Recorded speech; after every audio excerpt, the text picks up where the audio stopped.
Video, I'm going to be sharing how I booked up my service-based business with LinkedIn without any ads and without any cold pitching.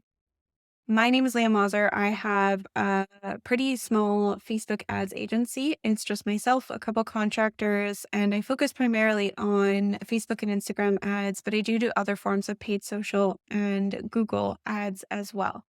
This video is going to be relevant to you if you're any kind of B2B company or service provider, or you just think LinkedIn would be a good platform for you. In this video, I'm going to be sharing my best tips for LinkedIn and everything I've learned from growing my business with LinkedIn. I also tried to focus on a lot of tips that I feel like are not super common. I feel like there's so many of the same LinkedIn advice that's out there, like go comment on other people's posts and all that. And I think that advice is super valid, but I wanted to share things that I feel like you don't hear very often, as well as just like my personal experience, my numbers behind everything. I always feel like it's super interesting to get that kind of transparent look into someone's business. So I wanted to share that from mine. I'll just tell you a little bit more about the background of my company. I've had it since 2017 and it's mostly grown from referrals, which has been great. I've never been in a position where I didn't have enough clients, but it always made me kind of nervous to feel like I wasn't in control of new clients coming in.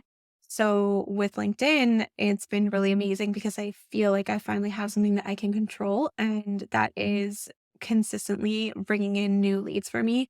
And this year in 2023, it's been just amazing the amount of leads and potential clients and sales calls I've had coming from LinkedIn. And it really makes a huge difference for me just in terms of like the feeling of security I have in my business, and the revenue as well has been really amazing. I've been able to raise my rates. So that's just a bit about what LinkedIn has helped me with. So in 2022, I calculated that 25% of my business revenue was influenced by LinkedIn. I say influenced because it wasn't 100% from LinkedIn, but I would say that this chunk of revenue, I wouldn't have had it if it wasn't for my efforts on LinkedIn. So definitely you know, it was because of LinkedIn that I got that revenue. In 2023, it's only April right now, but it's looking like it's probably going to be closer to like 75%. Right now, every single client that I have has been influenced by LinkedIn. So it's been really beneficial. Here's a little bit about my LinkedIn journey and how I got started. So I started in September 2021, just kind of posting like a few times a month. And at that point, my network was mostly people that had met in person. So I would guess I probably had like 500 to 1,000 connections at this time. And again, it was mostly people I knew. In those first few months, I got a few job offers, which was cool. And I also had quite a few friends or even just like acquaintances or people in my network reach out and say, hey, I really like what you're doing. Keep it up. Most of the things that I was posting was videos at that time.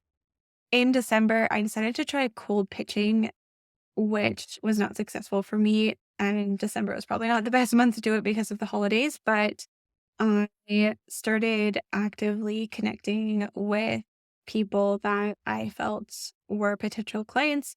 And then if they accepted, I would make them a custom Loom video about how I felt like I could improve their advertising and sent that to them. I probably only sent about 30 because they were pretty time intensive to make. And I only received 2 replies. I booked 1 sales call and I thought she was going to sign on, but she didn't end up signing on. So that was a lot of work, and I was just not fun. It was just not fun putting in all that work and not receiving any kind of, result from it.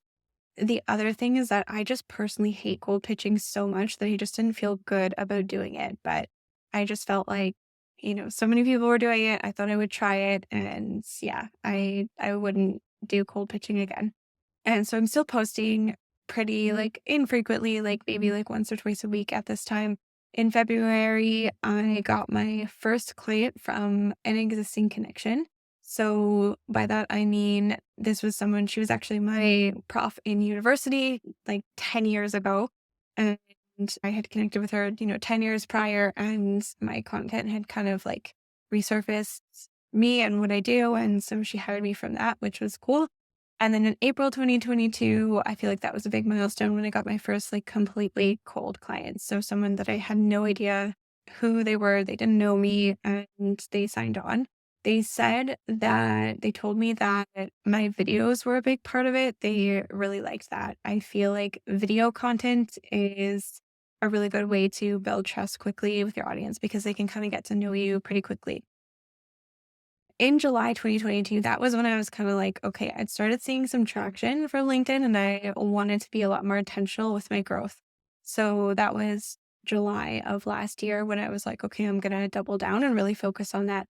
So what I did is I was posting more frequently. I started posting more frequently, probably about 3 times a week, but there were definitely weeks where I dropped off and didn't post anything.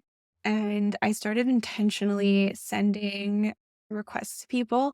So mostly people that were who I saw as like ideal potential clients, but also just like other people in the marketing space, other people who I felt like might have clients to refer to me at some point, or people that I could partner with, or just other people who do what I do because they would probably be interested and engage and kind of like boost that content for the algorithm. Here's a chart from what my growth looked like from July to basically now, April 2023.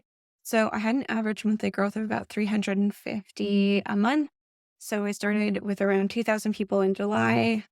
And then I'm now at about like 5,600-ish at the end of April 2023. So some people feel like this strategy of sending connection requests is kind of like just not good or sketchy or something like that. But I'll tell you my thoughts on this. Some people think like, okay, if you just post good content, people will come, they'll like it, they'll follow you. And if your content is good enough, you'll just grow an audience.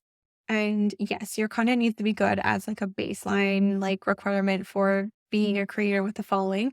But I really believe that even the best content will often be ignored if it doesn't have social proof. So I feel like you have to find ways to get social proof as quickly as possible when you're growing, when you're first growing on any kind of social media platform.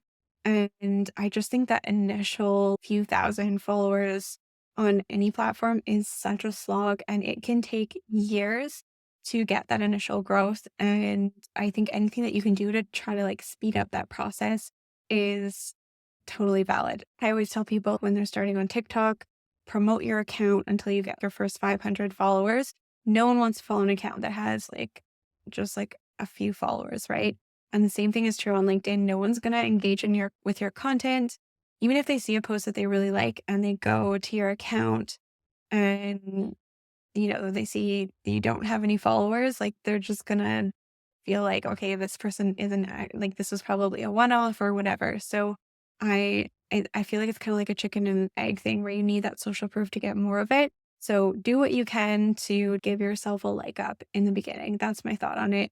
And connect intentionally. Don't just like connect with anyone. Make sure that it's people that you think are going to be good potential customers, people that you can actually offer value. And then just don't cold pitch people. That's icky. The other thing that I would recommend before you start posting is develop a core message. So this is what you want to stand for and what you will be known for. I really feel like this is so important on LinkedIn. If you're a marketer, you can't just be like posting about SEO one day and then, I don't know, like QR codes another day or whatever, like totally unrelated things. You should have a very specific core message, and this will help you grow faster because your content will be very cohesive and consistent for people. And you'll start to become known for that thing. And it's going to be so much easier for people to refer you for that thing once they know what that thing is. That's your thing.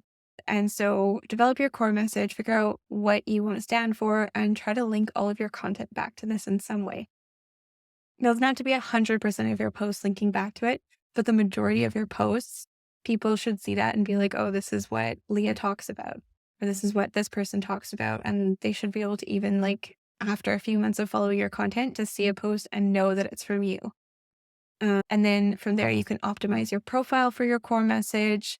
and just make sure that that's all really cohesive and in alignment. And this might take some testing to refine what it is, unless you've been in business for a while and you kind of know like what your positioning is and how you're going to differentiate yourself and everything. But if you're just getting started with like growing or building a personal brand, you might need to take some time to really like talk to your customers, do your research, and figure out what that core message is going to be for you. My core message, just as an example, is I talk about how when we do advertising, we should always think creative first and think about the people and not the algorithm. And think about how the message in your ads should be communicated. So, really focusing on like the ad creative itself. Here's what my LinkedIn profile looks like. I'm not going to get too much into this because there's a lot of other good content out there for optimizing your profile. I remember when I was doing this at first, I just went to YouTube and I just watched a bunch of different videos on optimizing your profile just to get like all the best tips I could. But I would say the profile image here, this cover image, is really important. Make sure to put text on there that speaks to what you do. Make sure that your title is very clear, has good keywords. I did a bunch of testing with this and I just like put it into that spreadsheet that I use. I just put every time I changed it, I put it in there. And then I looked at like searches and how many times I showed up in search based on like what keywords were in here. You also should use this link here. I think you can only do that if you're a creator profile, but you probably should be a creator profile if you're wanting to create content. And then you should use like the featured links. I've just got a lead magnet here, my podcast, and then some testimonial videos, which I think are really good for social proof for potential clients.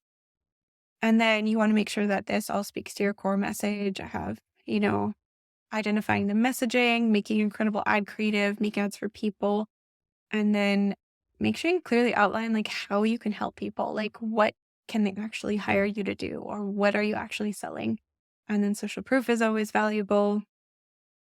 And then you can even go through like your past work history and make sure that everything is kind of like you're focusing on the tasks that align to like your core message and what you're focusing on. Another tip I have is to track your efforts, even if they're not consistent. So this is a spreadsheet that I update. I update every Wednesday morning, first thing in the morning.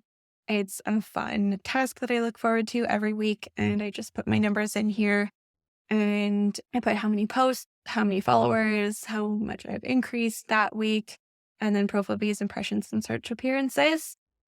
And you can see that my posting isn't that consistent. There are weeks where I get busy and I drop off. I don't necessarily follow a lot of the best practices about, posting every day or even a few times a day or being super consistent with it, scheduling everything out in advance.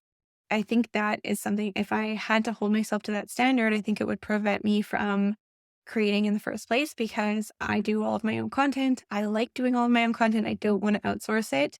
And I just have so many other priorities that sometimes it falls to the side and I don't focus on it some week. And I'm just okay with that. I would probably grow faster if I was more consistent with it. But I think that if thinking that you need to post every day is holding you back from posting, then just forget about that and just get started. The only thing I think you need to do consistently is this tracking, which takes 5 minutes. Put your numbers in the spreadsheet, and that will just really help you to keep a pulse on like, okay, it's been 2 weeks now that I haven't posted anything. I have to post something. So that tracking I think is really important. So an overview on if I was just getting started today, here's what I would do. I would build my initial network with people that you know already. So go through your emails, go through like the people you may know section on LinkedIn and just like think about how you can build your network up as quickly as possible with the people that you know at first. And another thing I want to mention is my biggest tip for getting clients on LinkedIn is actually networking in person because I have found that it's very powerful to the combination of having met someone in person, even if it's just for 2 minutes at a networking event, plus them seeing your LinkedIn content. I get a lot of referrals from that. I've done a lot of networking over the years. I used to be like a very avid networker, went to every networking event like throughout my 20s. And now, like, 5, 6 years later, I'm still getting referrals from people that I had a 5-minute conversation with because after every networking event, I always went and connected with everyone that I met. And then for them to be a connection and for them to see my content, there's that trust because they've met you in person, they know you're part of their community, but then there's like the perceived expertise that they have of you from seeing your content and just like you're staying top of mind. So I really think that doing in-person networking and then adding people on your LinkedIn and to keep you top of mind is really powerful. I've definitely gotten a good amount of clients from that kind of referral. So build your initial network, develop your core message, figure out what it is, optimize your profile with your core message, and then start posting with posts that link back to your core message and post at a frequency that you can maintain. Don't try to overdo it. Use some video to build a more personal connection. Connect intentionally every day with your ideal customer profile, at least until you're at around 5,000. That's kind of when I stopped doing that. And then engage with other people's posts. I don't talk about this too much. I feel like there's a lot of that kind of advice out there, and I totally agree with that. I just feel like there's already a lot of that out there. Track your efforts consistently and keep your network up to date as you meet new people. So, if you have a sales call with someone, make sure that you go and you add them and add other people from the team. And like any kind of call you have, the people, if you get a new client, add the people you're working with, but also add like other people in the company because you never know. They might go into work at another company that needs someone with your expertise and they might think, oh, who is that person that we use? I know other people on my team said they were good and I want to refer them. And so just keep expanding that network. Anyone that you think is a connection, keep that network up to date. I do have, for content ideas, I do have 200 plus hook templates that you can download if you go to carouselcreative.com/hook templates. That's the only kind of advice I'm going to give in this video for content creation, other than like the core message, because I feel like that could be a whole video on its own. But definitely go and download these hook templates if you want them to use them as kind of like a starting point for all of your content and for making good content. Thanks for watching and feel free to connect with me on LinkedIn.